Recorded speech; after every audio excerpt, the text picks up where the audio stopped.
Hai, halo semuanya. Perkenalkan, nama aku Melisa Olivia. Aku mahasiswa semester 4 Universitas Sultan Ageng Tirtayasa. Aku berasal dari jurusan Ilmu Pemerintahan dengan NIM terakhir 110. Pada kesempatan kali ini, aku ingin ngajak teman-teman untuk belajar bersama, di mana tema yang aku angkat yaitu mengenai monopoli dan oligopoli. Video ini sebagai syarat pemenuhan ulangan tengah semester Ekonomi Politik. Tanpa basa-basi, mari kita masuk ke pembahasan. Pembahasan yang pertama, apa itu monopoli? Nah, monopoli itu kayak main sepak bola, tapi cuma ada satu tim di lapangan. Mau nggak mau, ya nonton mereka terus. Monopoli terjadi saat hanya ada satu pemain dalam suatu pasar, dan konsumen nggak punya pilihan lain. Contoh gampangnya, di Indonesia, PLN mau pakai listrik, ya dari PLN. PLN ini contoh monopoli alami. Karena membangun jaringan listrik itu mahal banget. Bayangin deh, tiap rumah harus pasang kabel dari 5 perusahaan berbeda. Bisa ruwet banget kan? Nah, kalau di luar negeri, dulu di Amerika, ada Standard Oil tahun 1900-an awal. Nah, perusahaan ini pegang 90% minyak bumi di Amerika. Akibatnya apa? Harga minyak mereka atur sendiri. Kompetitor kecil-kecil ya digencet. Akhirnya, pemerintahan US turun tangan. Standard Oil dipecah jadi 34 perusahaan baru. Jadi monopoli ini sering membawa efisiensi di awal, tapi merugikan konsumen dalam jangka panjang. Dalam Adam Smith, di bukunya Wealth of Nation, dia mengatakan bahwa monopoli cenderung mengorbankan kesejahteraan publik demi keuntungan segelintir orang. Itu monopoli, guys. Terus, untuk tahu itu monopoli atau oligopoli, kita harus tahu kan ciri-ciri dari mereka itu. Nah, lanjut kita akan membahas ciri-ciri dari pasar monopoli. Mudah kok untuk tahu ciri-ciri dari pasar monopoli, untuk tahu bahwa itu monopoli. Kalau kamu lihat, yang pertama, hanya ada satu penjual. Yang kedua, gak ada alternatif yang sebanding. Yang ketiga, susah banget masuk pasar itu, modal gede, izin ribet. Yang keempat, harga dan layanan ditentukan sepihak. Selamat, kamu lagi lihat monopoli. Misalnya, perusahaan air minum daerah, PDAM, di banyak kota di Indonesia, mau protes harga mahal, ya susah. Soalnya gak ada pesaing. Jadi monopoli itu menurunkan daya tawar konsumen ke titik nol. Pasar monopoli rentan memicu stagnasi, inovasi, dan layanan buruk karena tidak adanya tekanan yang kompetitif.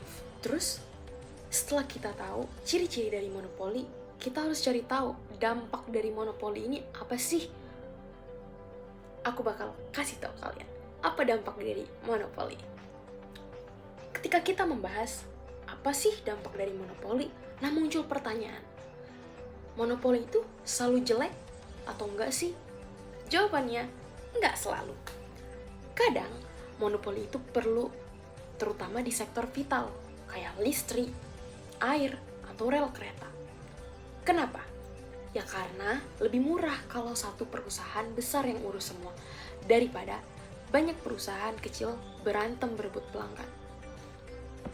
Tapi, kalau dibiarkan liar, monopoli bisa merusak. Contohnya, di luar negeri ada Microsoft tahun 1990-an sempat dituduh monopoli sistem operasi. Komputer tanpa Windows, ya sulit banget. Akhirnya apa? Microsoft dipaksa membuka jalan untuk browser lain kayak Mozilla. Di Indonesia, ada Telkomsel. Sempat dikritik soal harga internet di luar Pulau Jawa yang mahal. Kenapa? Karena pemainnya sedikit, kekuatan tawarnya jadi tinggi. Jadi, monopoli itu memperlambat inovasi ketika pesaing tidak lagi punya ruang bertarung. Tanpa ancaman kompetisi, perusahaan itu cenderung malas berinovasi dan hanya mengejar margin keuntungan sebesar-besarnya. Nih, kita udah tahu nih, apa itu monopoli, ciri-ciri dari monopoli, dampak dari monopoli. Terus, kita bakal cari tahu temannya, oligopoli. Apa sih oligopoli itu? Kalau monopoli itu satu raja, oligopoli itu kayak geng elit. Mereka dikit tapi kuat-kuat. Dalam oligopoli, pasar dikuasai beberapa pemain besar saja. Mereka saling ngintip strategi masing-masing, kayak main catur. Contoh di luar negeri ada industri pesawat dunia, Boeing dan Airbus. Mau beli pesawat, ya pilihannya dua itu. Di Indonesia, industri rokok. Coba sebutin deh, Gudang Garam, Jarum, Sampurna, yang lain mah kecil-kecil. Dalam oligopoli, keputusan satu pemain bisa bikin pasar bergoyang. Di pasar oligopoli, sedikit pemain bisa mengendalikan harga dan pasokan lewat strategi implisit maupun eksplisit. Jadi, simpelnya oligopoli itu kayak geng SMA. Ada senior yang kuat ngatur suasana SMA itu. Sama seperti monopoli. Kita udah tahu nih apa itu oligopoli. Kita masuk ke ciri-ciri. Biar kita lebih kenal sama oligopoli ini. Nah, oligopoli ini punya tanda khas. Pemain besar cuma beberapa. Kalau satu naikin harga, yang lain ikut.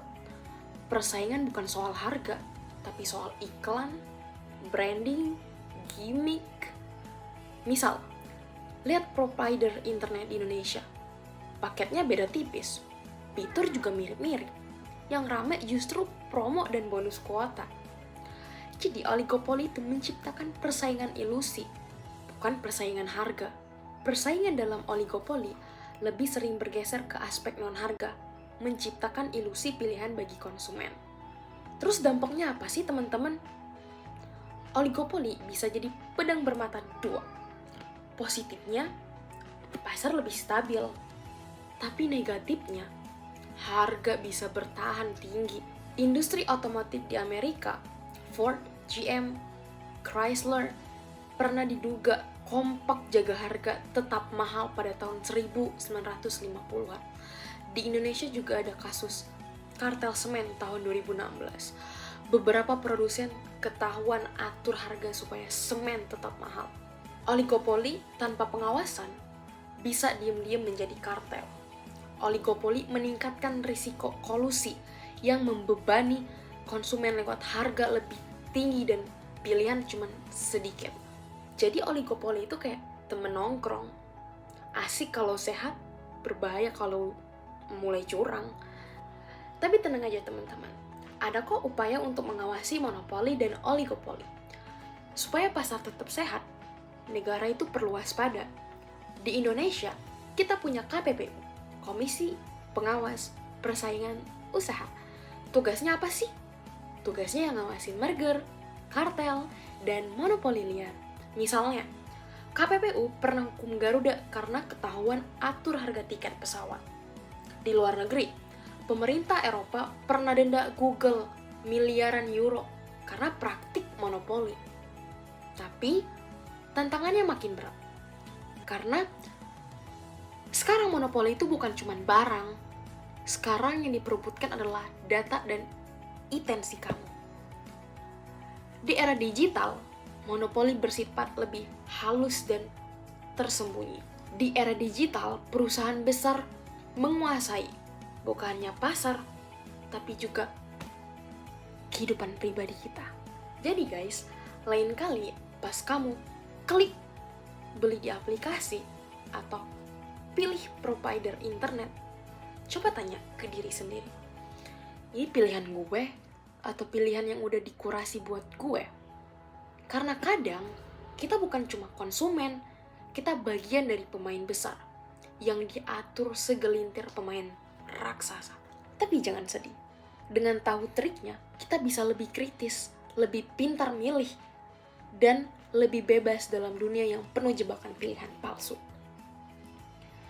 Karena konsumen cerdas adalah konsumen yang merdeka.